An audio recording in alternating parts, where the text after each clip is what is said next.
อ๋อมาถมของพี่เนาะโดยเฮ็ด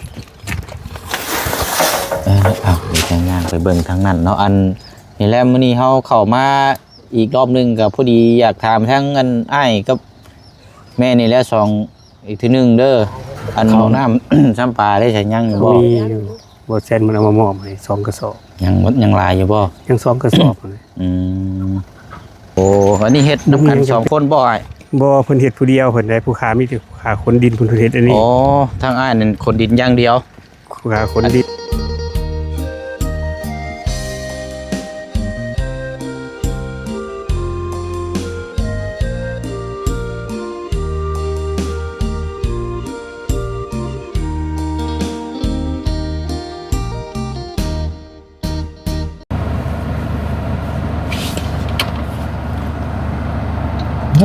เนาะมายามใดนี่ก็ลุยงานนักตลอดทางไอ้อาจนี่ก็พี่น้องเนาะพิการเพิ่นเฮาว่าพิการทางกายแต่ใจนี่สู้มายามใดก็เฮ็ดอย่างเดียวพี่น้อยใกล้แล้วเนาะคนดินเราก็เฮ็ดมือเล็กมือน้อยยอมรับอยู่พี่น้องเนาะเราก็บ่ได้ย่อท้อมายามใดก็เห็นแต่เฮ็ดแต่เวียกแต่งานแล้วก็หนึ่งมากับจิตใจคำเว้าคำจากะม่วนซื่นเนาะเอาเมื่อนี้ก็ตัดภาพมาอยู่สองพี่น้องอีกคือเก่าเด้อพี่น้องเนาะอยู่กลางทุ่งไร่ทุ่งนาไปเยี่ยมยามเนาะก่อนจะออกไปเฮ็ดเวียกคือเก่าหั่นแหละพี่น้องเนาะมาหาแต่ส่งทางสองสาวประมาณอีกสองสาวนี่ก็อีกอีกอาทิตย์หน้าก็แม่นว่าปิดเทอมแล้ววันนี้พี่น้องเนาะ3 เดือนพุ่นแหละเดือนที่4จังเข้าเรียนต่อช่วงลงไห้ลงนาเนาะปีนี้ก็ยันบ่ได้เพิ่นเรียนพิเศษหรอกพี่น้องเพราะว่ายากในการส่ง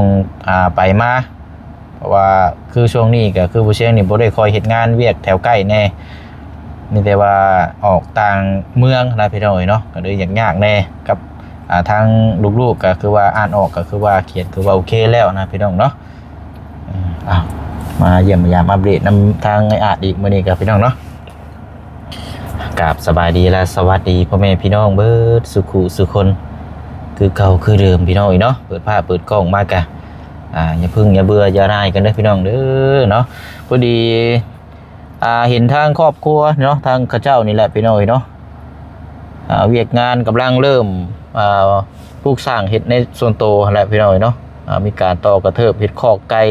เห็ดห้องครัวจะมั่างตัวลื้อตัวนั่นเอาดินถมแล้วก็มาปลูกดูข้างๆนี้ทำมาเห็นเมื่อวานนี่พี่น้องเนาะก็ได้พอดีเพื่อความจำเป็นเนาะทางครอบครัวเพื่อนอาจจะมีสิ่งใดสิ่งหนึ่งที่จำเป็นต้องใช้ผู้เชี่ยวก็เลยจะถามอีกก้อนพี่น้องเนาะถามทางครอบครัวเรานี่แหละทางไอ้น้องนี่แหละว่าเงินจำนวน2 ล้านกีบมีทั้งผู้ใหญ่เพิ่นฝากมาให้ทางผู้เชี่ยวนี่เป็นสะพานบุญให้นี่สิใช้จ่ายแบบใดเนาะสิถามทางไอ้อาจว่าถ้าว่าจำเป็นสิถามแล้วก่อนนะพี่น้องแล้วก็สิซื้อมามอบให้เนาะตอนที่แรกก็ว่าสิรอในการสมทบทุนกับถามเบิ่งความจำเป็นที่ทางครอบครัวเขาเจ้าก่อนเนาะว่าก็ทางแม่เพิ่นก็ฝากมานานแล้วนะพี่น้องเนาะเพิ่นก็รอถ่าเราเบิ่งอยู่เอาเดี๋ยวถามทางนายอาจเบิ่งก่อนเนาะแล้วก็ทางเอื้อยเพิ่นว่าสิ่งใดที่สำคัญที่สุดจะซื้อมาให้ก่อนตอนที่แรกก็ว่าออกความคิดเห็นนี่ว่าสิซื้อตะนางพี่น้องเนาะดูว่าตะไคร้แต่ว่ามันก็สิได้อยู่ประมาณ2 ก้อนนี่แหละแต่ว่ามันบ่ทวงบ่ทันยันมันบ่พอแหละบวกกับราคาหัวกับบ่มีกันสิซื้อมาไว้บัดปักนี่ทั้งเชื่อมีผู้ใหญ่เนาะมองเห็นอย่าเฮ็ดกำแพงให้เราจังซี่โดดห่วยมันค่อยเป็นมันแล้วบัดนี้ก็เลยบ่เอาพี่น้องเนาะก็เลยจะถามเอาแนวทางใหม่เนาะทางง่ายเพิ่นนี่แหละพี่น้องเอาซื้อกับข้าวมาฝากเราอีกคือเก่าพี่น้องฝากข้างยังห่อนๆอยู่เนาะแกงไข่ไก่กับสมผักไปหน่อยอะไรเนาะเลยลงไปทักทายทางง่ายเพิ่นอะไรยืรุมไปแล้วไปหน่อย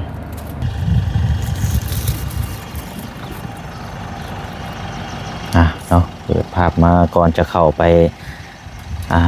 นี่แหละไปหน่อยเนาะก็มีกบคูนคำคูนได้นี่ไปหน่อยเนาะเกิดธรรมชาติเลยบ่ได้ปลูกบ่ได้พังหรือว่าหาได้ยากได้พี่น้อยโอ้นี่ก็เราปลูกกบนี่ใส่เนาะดินบล็อกพี่น้อยเนาะจำนวน800 ก้อน เนี่ยก็ตามมาเสาจำนวน3ขนาด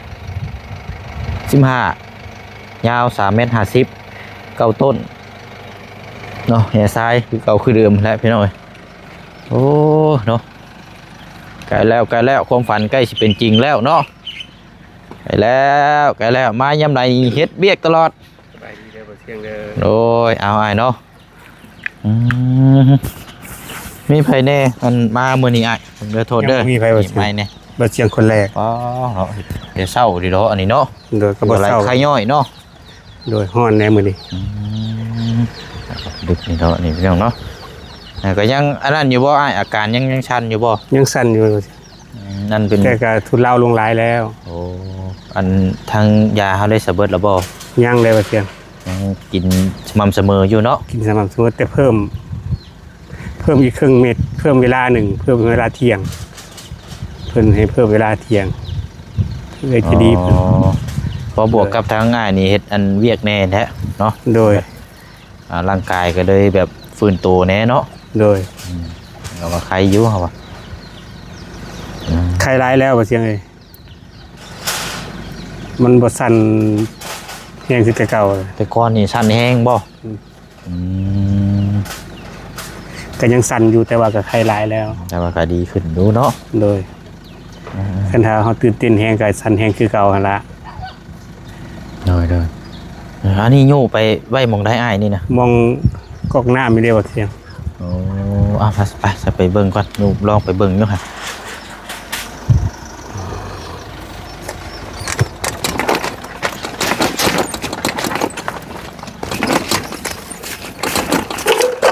มาถมมองพี่เนาะโดยเฮ็ด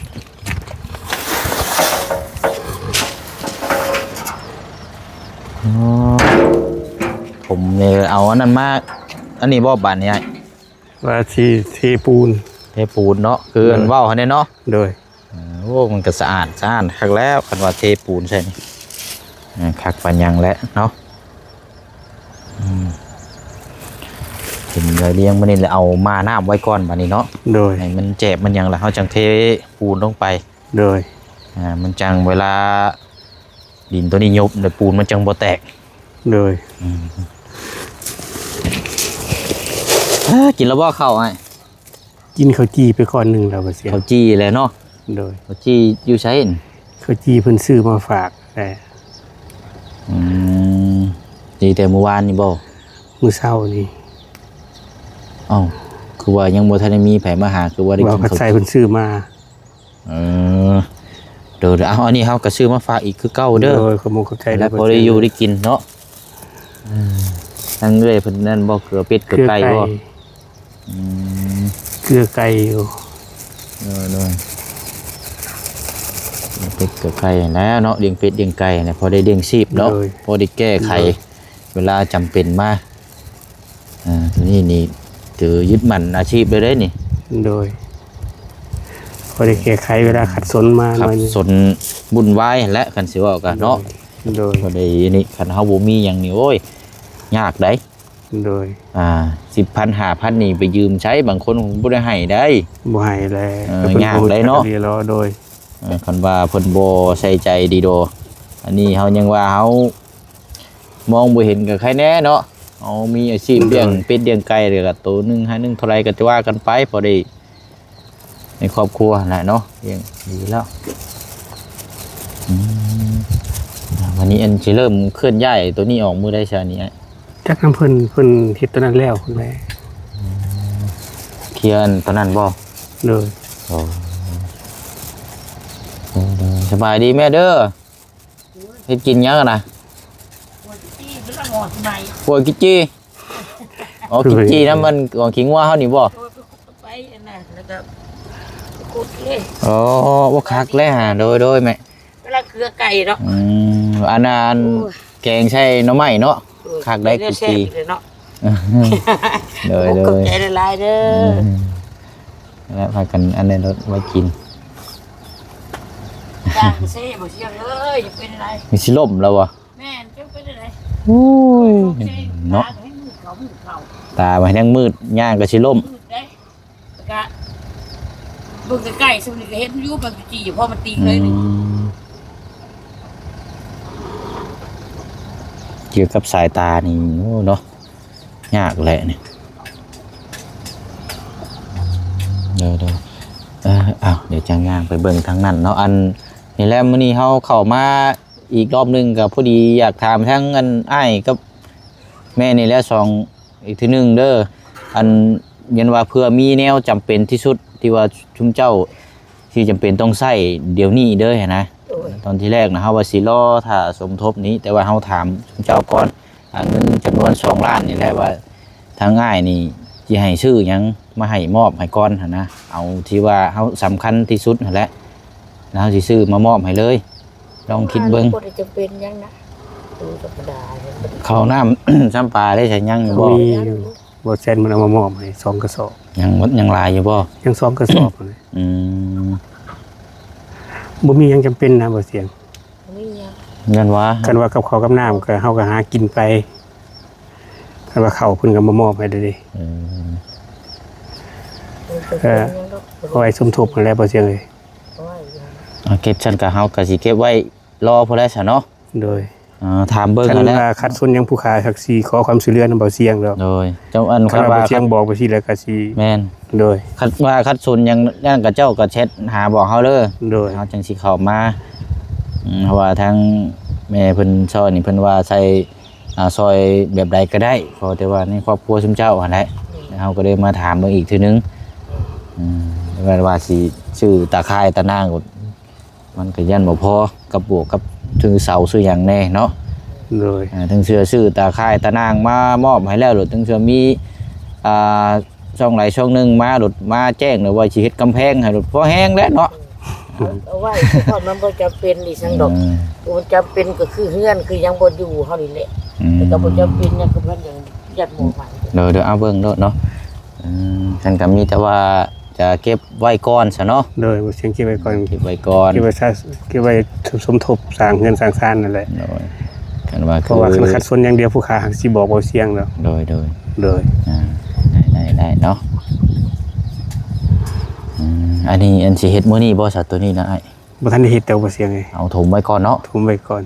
ทุ่มแล้วก็มาน้ำคือบ่เสียงเว้านั่นแหละ โดย เพราะมันเป็นดินก้อนใหญ่ ต้องใช้เวลาเลยเนาะ โดย เป็นว่าผ้าผุนบ่ตกลงนี่มันจังบ่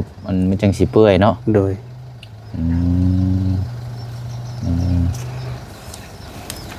มองก็บ่ค่อยเห็นเนาะคันว่าใกล้ๆสินั่นเห็นอยู่เนาะเจ้าเนาะ เห็น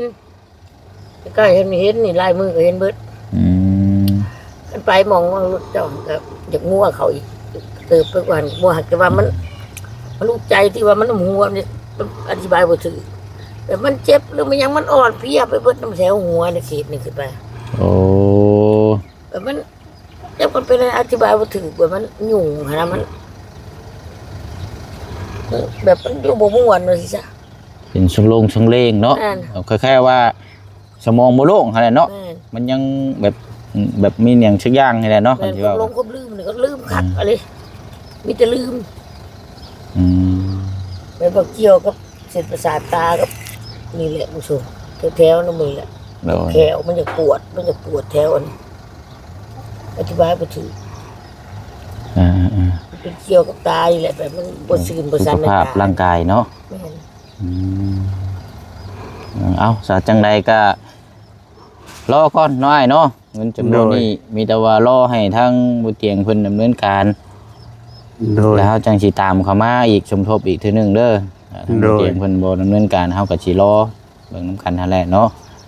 ว่าสิเฮ็ดจังใดแบบใดว่าทางบ่เตียงเพิ่นวางแผนมาเบิดแล้วพี่น้อง โดย ภาษาพระยางรอเบิ่งทางนั้นก่อนเนาะ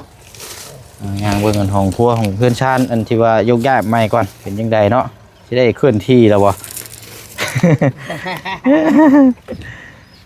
อาไปเครียดแล้วว่า เออและนี่เนาะเป็ดไก่กาอยู่พุทธเนาะ โดยทยอยเก็บให้เพิ่นแล้วบ่เสียงเลย ฮะ ทยอยเก็บให้หน้าให้เพิ่นแล้ว เสร็จนะโอ้ เพิ่นสิให้หุ่นให้หุ่นหน้าเด้อเด้ โบเมนแน่เนาะนากระเจ้าได้นี่เนาะ โดย มันก็ต้องขนมาพี่แล้วเนาะ คนมาทีเฮานี่แหละ สีเนาะ โดย ส สังกะสีก็ได้อยู่ขึ้นมามุงข้างๆนี่แหละ โดย ข้างไว้นี้กระสอบยังฉานี่นะ พุ่นได้บ่เสียง ขี้พุ่นบ่โอ้ ขี้ไก่ คักแล้วนี่เนาะโอ้ปลูก เพิ่ ผั น ก เอามาลองพื้นเพิ่นเอาไว้ลองพื้นก่อนปลูกอันนั้นนี่ของเพิ่น อืม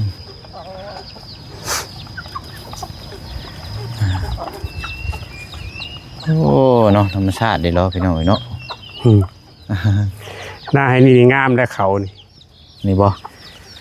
มีมูลไก่ได้อยู่ อืม มันมีหำมีแกบผมอยู่บ้านเขาห้ามวัดห้ามมันยัง ได้ งามมันงามเลยนะให้ ๆแต่ว่ามันสิยากตรงที่ว่าเวลาเป็นหมากพุ่นแล้วเนาะ โดย ไก่นี่เราต้องดูแลคอกไว้ดีๆเนาะ ครั้งแล อ่าเฮ็ดแบบตะไคร่ตะนางมานี่บ่ได้บ่สายเฮ็ดคอกไก่ประมาณเกวียนเอิกนี่ก็เฮ็ดคือเจ้าเฮ็ดนะประมาณจักเม็ด50เนี่ยคอกไก่ตะไคร่จักก่อหนึงอ้อมรถบัดนี้ไก่เขานอนคือว่าแล้วมันยังเฮ็ดบ่ได้หรอกเนาะเพราะว่าเนื้อที่ยังบ่ทันได้ลงตัวเนาะ โดย เพราะว่าต้องมีการต่อเติมหยังอีกต้องรอเบิ่งน้ำกันอีกนะตัวนี้ก็โอ้สังกะสีเก่าลายแล้ว โดย สีเก่ารุ่นก่อนได้นี่เนาะ แม่นบ่ยังนาได้ แข็งทนทานเนาะ รุ่นเก่ารุ่นแก่เลยแหละ โดยอันน่ะอ้ายเวลาอันก็เจ้าก็ซักเสื้อผ้านี่บ่ ผู้ค้าเอาไปปั่นเอาได้ ปั่นใช่ ปั่นในบ้าน เออปั่นขอปั่นน้ำเพิ่นบ่ จ้างเพิ่น จ้างปั่น เออ เที่ยวเท่าได้นะ แล้วแต่น้อยแต่หลาย เวลาเอาไปนี่ทั้งอันบ่ทั้งเอ้ยนี่บ่เอาไป โดย บ่ซักแต่เก่านี่ก็บ่ได้ซักบ่ แต่เก่าก็บริษัท มันชักบ่ได้บ่หรือว่า มันสักบ่ได้มันย่องบ่ได้มือมันเก่ง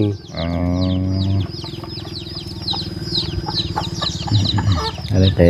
นานๆแบบว่าคันบ่ลายนี่เฮาก็ไปปั้นเอาอันถ้ามันลายเพิ่นเลยจังไปปั้นเอาเนาะ โดยคันสักตะกี้คันสักอยู่ช่วงที่อยู่ไทยมันหน่อยนะหา6ตัวอาทิตย์นึงหา6ตัวสักอยู่แต่ว่าบ่ขอโทษนำเอาตีนเหยียบเอานั่นแหละมือมันย่องแล้วมัน โอ้แบบว่าเฮาใช้อันมือมันเฮ็ดยากเนาะ โดย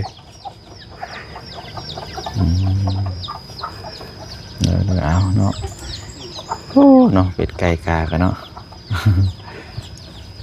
ฮะไปย่างไปเบิ่งก่อนใช้ดันห้องครัวไก่ละบ่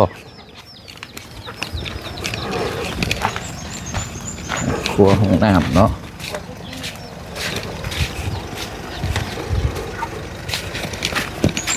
โอ้อันนี้เฮ็ดน้ำกัน2คนบ่อ้าย บ่เพิ่นเฮ็ดผู้เดียวเพิ่นได้ผู้ค้ามีแต่ผู้ค้าขนดินเพิ่นเฮ็ดอันนี้ อ๋อทางอ้ายนั่นคนดินอย่างเดียว ผู้ค้าขนดิน อันนี้เราอันทั้งแม่เพิ่นเฮ็ดผู้เดียวบ่นี่ โดย โอ้คักตรงนี้เนาะ คือเฮ็ดนำกันก็ไม่น้อยๆแน่ๆนะมันก็พอยกผู้เดียวได้ก็ปล่อยให้เพิ่นเฮ็ดผู้เดียว อายุเมื่อวานนี้ก็อันยังบ่ทันได้ขึ้นสังกะสีอยู่เนาะ โดย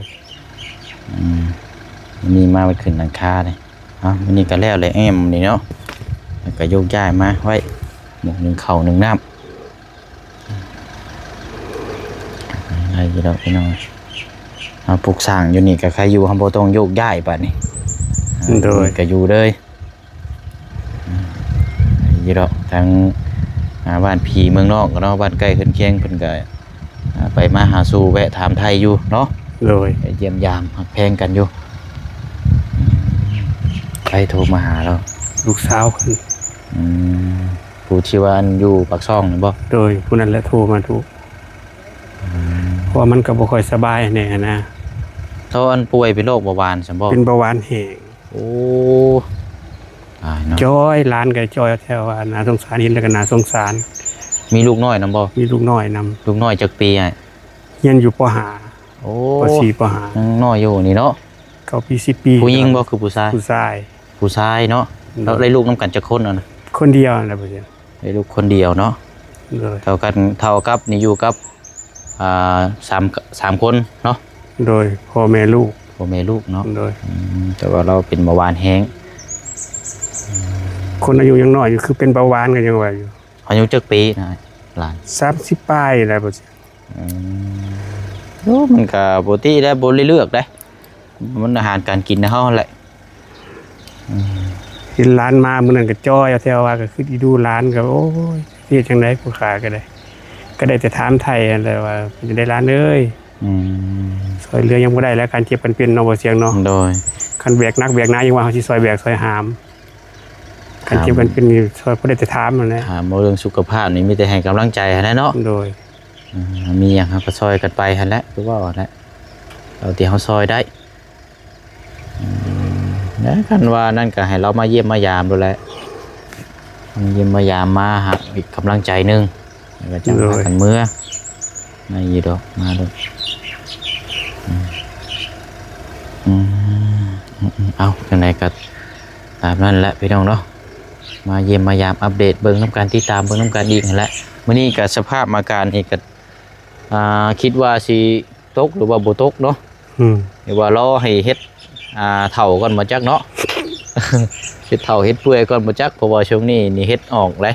โดย ส่วนหลานนี่เฮ็ดเปื่อยเฮ็ดเฒ่าแล้วมันจึงสิตกผล โดยเฮ็ดเล็ดปัวบ่ว่าจัง บ่น่าจะเป็นพวกเฮ็ดผึ่งเฮ็ดหยังแหละ เพิ่งเฮ็ดดินเนาะ เฮ็ดดินเฮ็ดคาอย่างพวกนี้แหละ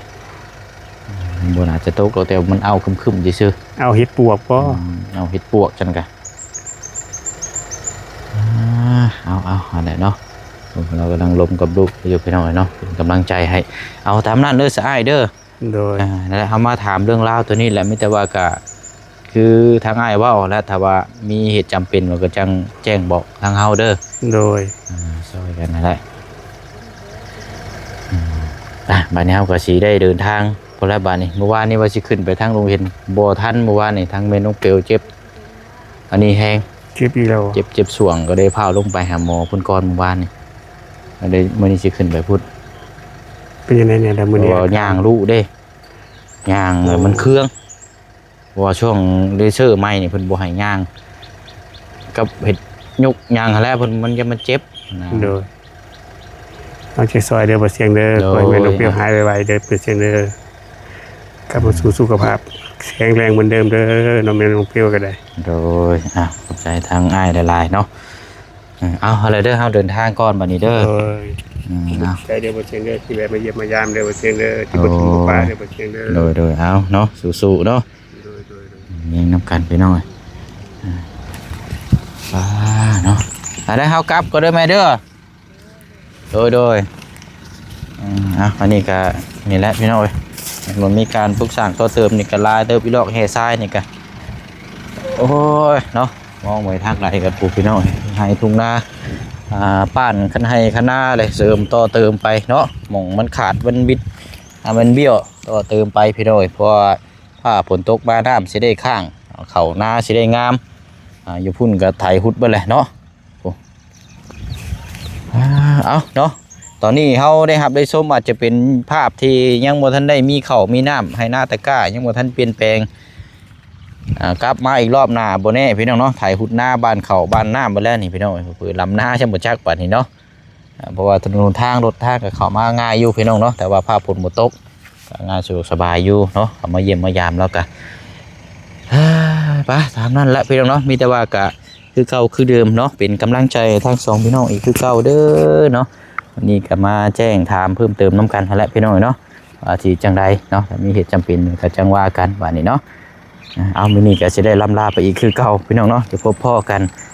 ในคลิปหน้าเนาะมื้ออื่นเดินทางขึ้นเซโพอีกพี่น้องเนาะพบพ่อกันอยู่พุ่นเนาะแต่ว่าช่วงค่ำๆพุ่นละว่าสิแวะเข้าไปหาทางน้องพรน้ำแน่ยันรอบดึกๆพุ่นละฮอดเซโพนพี่น้องเนาะเพราะว่าเฮาก็รอขึ้นไปเรื่อยๆนะพี่น้องเนาะเอาบ๊ายบายเด้อพี่น้องเด้อสวัสดี